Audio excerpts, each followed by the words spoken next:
ብዙ ሰዎች እኛም እኮ ዩቲዩብ መስራት እንፈልጋለን ነገር ግን ምን እንደሚሰራ አናውቅም ይላሉ። በዛሬ ቪዲዮአችን ዩቲዩብ ላይ ልትሰሩት የምትችሉትን 20 ነገሮች እነግራችኋለሁ። ከነዚህ ውስጥ እናንተ ቢያንስ አምስቱን መስራት ትችላላችሁ። ከነዚህ መሃል ደግሞ አንዱ ላይ ኤክስፐርት ከሆናችሁ ዩቲዩብ ላይ ቢያንስ በአንድ ወር ውስጥ ከ20 ሺህ እስከ 50 ሺህ ብር መስራት ትችላላችሁ። ስራዬ ብላችሁ ከያዛችሁ ደግሞ በመቶ ሺዎች መስራት ትችላላችሁ። ወደ ቪዲዮ አንደኛ ኤክስፕሌነር ማለትም ማብራሪያ። እንደዚህ አይነት የዩቲዩብ ቪዲዮ የሚሰሩ ሰዎች የሆነ ርዕስ ይመርጡና ወይንም ደግሞ የሆነ ዕቃ፣ የሆነ ንብረት፣ የሆነ ሀሳብ፣ የሆነ ጉዳይ ያነሱና ሰዎች ስለዛ ነገር በጥልቀት እንዲያውቁ የሚያደርግ ነገር ነው። ስለዚህ እናንተም ይህንን ዘርፍ መስራት ከፈለጋችሁ ስለ በርካታ ነገሮች ርዕስ እየመረጣችሁ በደንብ ሪሰርች ሰርታችሁበት ቪዲዮ መስራት ትችላላችሁ። ለምሳሌ ስለ ናሳ፣ ስለ ኤአይ፣ ስለ አባይ ግድብ፣ ስለ ኢትዮጵያ፣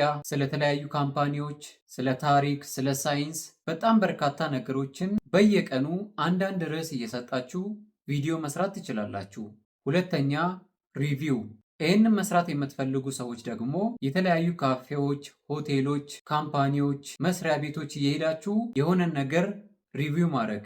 ለምሳሌ ሬስቶራንት እየገባችሁ ያ ሬስቶራንት የሚሰጣቸውን አገልግሎቶች ሪቪው ማድረግ፣ ምግባቸውን፣ አልጋቸውን፣ የሚሸጡት ነገሮችን። ለምሳሌ የመኪና ሽያጭ እየሄዳችሁ መኪናቸውን ሪቪው ማድረግ፣ ዋጋው መናገር፣ የተለያዩ ነገሮችን መስራት ትችላላችሁ። ሶስተኛ ስቶሪ ቴሊንግ። እንደዚህ አይነት ቪዲዮ መስራት የምትፈልጉ ሰዎች ደግሞ በጣም በርካታ አዝናኝ፣ አስተማሪ፣ አሳዛኝ እና የመሳሰሉትን ታሪኮች እያነሳችሁ ቪዲዮ መስራት ነው። ለምሳሌ ተረቶች፣ የድሮ ታሪኮችን፣ አፈ ታሪኮችን፣ አስፈሪ፣ አስቂኝ፣ አስደናቂ ነገሮችን ለሰዎች ማቅረብ። አራተኛ አድቫይስ እና ቲፖች።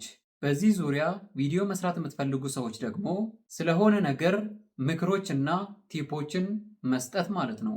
ለምሳሌ ብዙ ሰዎች ስልክ፣ መኪና፣ ኤሌክትሮኒክሶች እና የመሳሰሉትን ነገሮች ከመግዛታቸው በፊት ምክርን ይፈልጋሉ። ስለዚህ እናንተ በዚህ ዙሪያ ቲፖች እና ምክሮች ለሚፈልጉት ሰዎች ቪዲዮ መስራት ትችላላችሁ። ለምሳሌ በዚህ ዙሪያ ቪዲዮ ስትሰሩ ይህንን ስልክ ከመግዛታችሁ በፊት ማወቅ ያለባችሁ 5 ነገሮች እያላችሁ ቪዲዮ መስራት ትችላላችሁ። አምስተኛ ኩዌሽን ኤንድ አንሰር። ከተመልካቾች ለእናንተ ለሚቀርቡ ጥያቄዎች መልስ መስጠት ማለት ነው። ለምሳሌ በቴሌግራም፣ በኢንስታግራም፣ በፌስቡክ፣ በቲክቶክ እና በተለያየ ሶሻል ሚዲያ ላይ ለእናንተ ለሚቀርቡ ጥያቄዎች መልስ እንደመስጠት ማለት ነው። ስድስተኛ ቶፕ 10። የተለያዩ ነገሮችን ቶፕ 3፣ ቶፕ 5፣ ቶፕ 10 እያላችሁ ደረጃ እያወጣችሁ ቪዲዮ መስራት ማለት ነው። ለምሳሌ ቶፕ 10 የዓለማችን ትላልቅ ህንፃዎች፣ ቶፕ 10 የዓለማችን ብዙ ተከታይ ያላቸው ቤተ እምነቶች እያላችሁ በተለያዩ ጉዳዮች ላይ ቪዲዮ መስራት ትችላላችሁ። ሰባተኛ ዱ ኢት ዩርሰልፍ። ለምሳሌ የሆነን ዕቃ ትገዙና እራሳችሁ እየሞከራችሁ ቪዲዮ መስራት ማለት ነው። ለምሳሌ አንድ ሰው ለኩሽናው ምጣድ ቢገዛ ያንን ምጣድ እራሱ እየለኮሰ እራሱ እየሰራበት ለሰዎች ማሳየት ማለት ነው።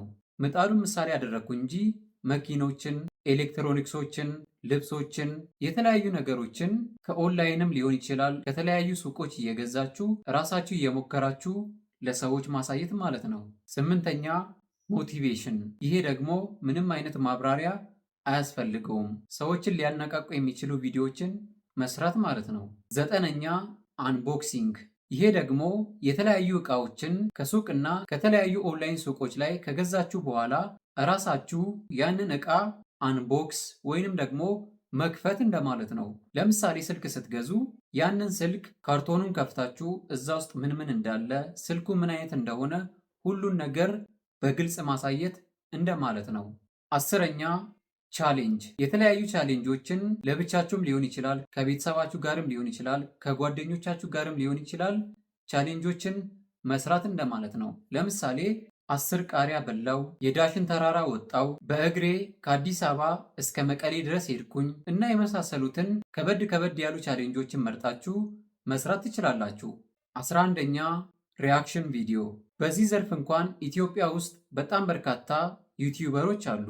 ከቲክቶክ ላይ የተለያዩ ቪዲዮ እየወሰዱ ሪያክሽን የሚሰሩ ልክ እንደነ አሌቲዩብ፣ አብሬሎ፣ ዳሎል፣ ባቢ እና የተለያዩ በርካታ ዩቲዩበሮች ኢትዮጵያ ውስጥ ይገኛሉ። እናንተም እንደነሱ ከቲክቶክ እና ከተለያዩ ሶሻል ሚዲያዎች ላይ ቪዲዮዎችን እያመጣችሁ ሀሳቦችን እያመጣችሁ ሪያክት ማድረግ ትችላላችሁ።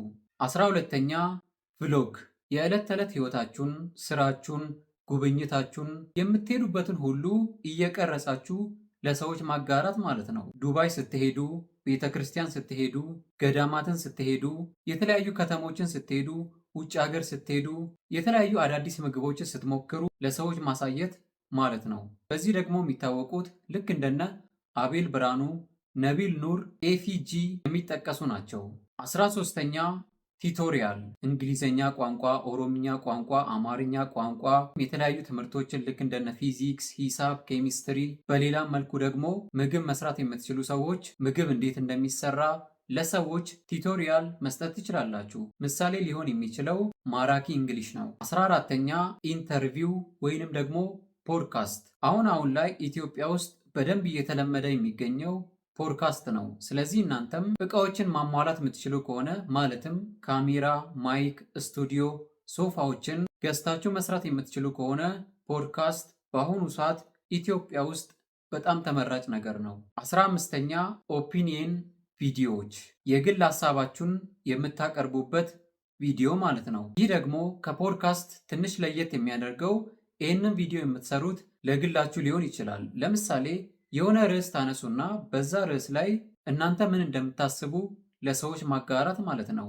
ስለ ፖለቲካ ሊሆን ይችላል፣ ስለ ኑሮ ውድነት ሊሆን ይችላል፣ ስለ ሀገራችን ሊሆን ይችላል፣ ስለ ሃይማኖትም ሊሆን ይችላል። ብቻ ሶሻል ሚዲያ ላይም ይሁን ስለምትሰሙት ስለምታዩት ነገሮች ቁጭ ብላችሁ የራሳችሁን ሀሳብ የምታጋሩበት ቪዲዮ ማለት ነው። በዚህ ዙሪያ ደግሞ የሚታወቀው ሰመረ ባሪያውን ምሳሌ ማድረግ እንችላለን። 16ኛ ኢቨንት ሪካፕ በእናንተ አካባቢ ስለሚደረጉ ነገሮች ቪዲዮ እየቀረጹ ለሰዎች ሼር ማድረግ ማለት ነው።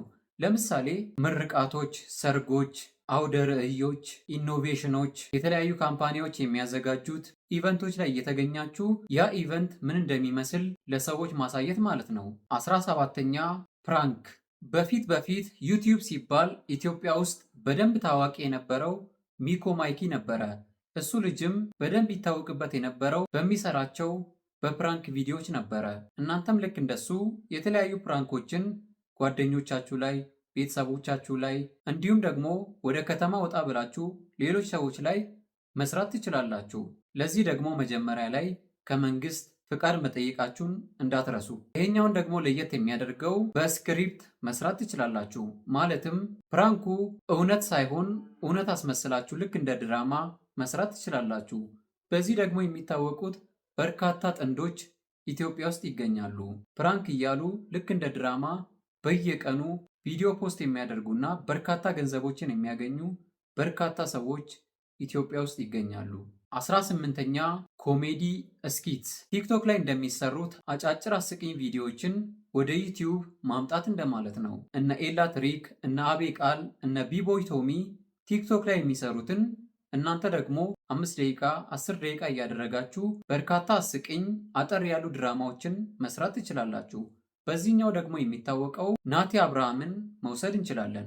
19ኛ ፓሮዲ በፊት እነ ቢቦይ ቶሚ በዚህኛው ዘርፍ 1-3 ቪዲዮዎችን ሰርተው ነበረ። ፓሮዲ ማለት ብዙ ሰዎች ሙዚቃ ላይ ብቻ የሚሰራ ይመስላቸዋል። ነገር ግን ውጭ ሀገር ላይ ፊልሞች ላይ ይሰራል፣ ባለስልጣናቶች ላይ ይሰራል። በቁም ነገር የተሰራውን ነገር እናንተ በቀልድ መልክ ድጋሚ መስራት ማለት ነው። እነ ቢቦይ ቶሚ የስካትናቲ ሙዚቃ፣ የልጅ ሚካኤልን ሙዚቃ እንደሰሩት በተመሳሳይ ሁኔታም ቤኪ 4 ኪሎ የዮሐና ሙዚቃ እንደሰራው እናንተም የተለያዩ ሙዚቃዎችን፣ ፊልሞችን፣ የተለያዩ ታዋቂ ሰዎችን ንግግር በድጋሜ በኮሜዲ መልክ መስራት ማለት ነው። 20ኛ ፊልም ሪካፕ የተለያዩ የሀገር ውስጥና የውጭ ሀገር ፊልሞችን አጠር አድርጋችሁ በ5 ደቂቃ በ10 ደቂቃ ቢበዛ በ20 ደቂቃ ዋና ዋና ጭብጥ ሀሳቡን ለሰዎች ቪዲዮ መስራት ማለት ነው። አሁን ላይ ብዙ ሰዎች ቁጭ ብለው 2 ሰዓት 3 ሰዓት ፊልም ማየት ስለሚሰላችሁ እናንተ የተመራረጡና አሪፍ ፊልሞችን አጠር አድርጋችሁ ለሰዎች ብታቀርቡ በርካታ ተመልካቾችን ማግኘት ይቻላል። ተከታታይ ድራማዎችንም ማቅረብ ይቻላል። ለምሳሌ 100፣ 200 ክፍል ያላቸውን ድራማዎች ሰዎች ቁጭ ብለው ከሚያዩ እናንተ 5 ደቂቃ 10 ደቂቃ እያደረጋችሁ ክፍል 1 ክፍል 2 ክፍል 3 እያላችሁ ብትሰሩ ሰዎች ሙሉ ፊልሙን ከማየት እናንተን ተመራጭ ያደርጋሉ። 21ኛና የመጨረሻው ይሄኛው ደግሞ ባዮግራፊ ይባላል። የተለያዩ አርቲስቶችን፣ ታዋቂ ሰዎችን፣ ባለሀብቶችን ብቻ ምን አለፋችሁ ሰዎች ስለ እነዚህ ሰዎች ማወቅ ይፈልጋሉ ብላችሁ የምታስቡትን ሰዎች የእነሱን ባዮግራፊ የእነሱን ታሪክ ቪዲዮ መስራት ማለት ነው። ለምሳሌ ቴዲ አፍሮን ተወስዱና የት እንደተወለደ፣ የት እንደተማረ፣ ሙዚቃ እንዴት እንደጀመረ፣ ስንት ሙዚቃዎች እንዳሉት፣ ግጥምና ዜማ እንዴት እንደሚጽፍ፣ ስለ ቤተሰቦቹ፣ ስለ ልጆቹ፣ ስለ ሚስቱ፣ ስለ ሀብቱ፣ ስለ ቤቱ፣ በአጠቃላይ ስለዛ ሰው ሰዎች ማወቅ የሚፈልጉትን ነገር በቪዲዮ መስራት ማለት ነው። አሁን ከዘረዘርኩላችሁ 21 የዩቲዩብ ቪዲዮ ሀሳቦች እናንተ አንዱን ብቻ መርጣችሁ ፎከስ አድርጋችሁ ብትሰሩ በቅርብ ጊዜያት ውስጥ ስኬታማ መሆን ትችላላችሁ። ብትፈልጉ ደግሞ 2፣ 3፣ 5 ከቻላችሁ ሁሉንም መስራት ትችላላችሁ። ቪዲዮ መስራት ከጀመራችሁ በኋላ ደግሞ ተስፋ ሳትቆርጡ እስከ መጨረሻው ድረስ ለመፋለም ተዘጋጁ። ምክንያቱም ዩቲዩብን እንደ ስራ ማየት አለባችሁ እንጂ 2፣ 5፣ 10 ቪዲዮ ከሰራችሁ በኋላ አልሰራልኝም ብሎ ቪዲዮ መስራት ማቆም ሞኝነት ነው። ያ ጋይስ ለዛሬ የነበረን ቪዲዮ ይህንን ይመስል ነበረ። በቀጣይ ቪዲዮ እስከምንገናኝ ድረስ ቻው።